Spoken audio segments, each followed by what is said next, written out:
গ্রীষ্মের শুরুতেই সবুজ পাতা ছাপিয়ে হলুদ ফুলে প্রকৃতি মাতিয়ে রাখে যে গাছ, সেটা সোনালু।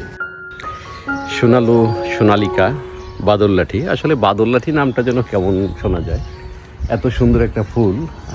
এটাকে সোনালু বা সোনালিকা নামেই মনে হয় সবচাইতে মানানসই হয়।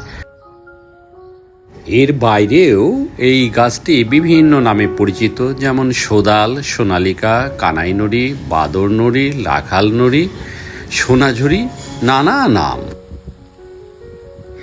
ইংরেজিতে একে গোল্ডেন শাওয়ার ট্রি বলা হয়। সত্যি একেবারে অপরূপ সুন্দর এক সোনালি ঝাড়বাতি মনে হয়। তবে কবিগুরু রবীন্দ্রনাথ থেকে বলতেন অমল দাস। শান্তিনিকেতনে সৌন্দর্য বর্ধনকারী হিসেবে কিন্তু এই বৃক্ষ ছিল।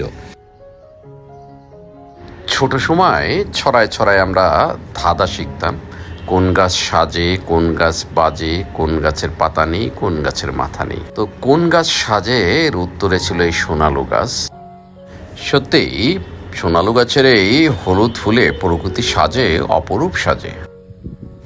কিশোরীর কানের দুলের মতো বৈশাখী হাওয়ায় দোল খায় এই সোনালু ফুল, যা চোখ আর মনে এক আলাদা প্রশান্তি এনে দেয়। সৌন্দর্য ছড়ানোর পাশাপাশি এই গাছের রয়েছে নানাবিধ ঔষধি গুণ। এর ফল অনেকটা কালো রঙের লাঠির মতো দেখতে বলে নাম বাদর লাঠি সম্ভবত। সারা দেশে এই গাছের সংখ্যা কমে গেলেও গোপালগঞ্জ মেডিকেলের এই গাছগুলো সৌন্দর্য পিপাসুদের আকৃষ্ট করছে। ধন্যবাদ সবাইকে, ভালো থাকবেন।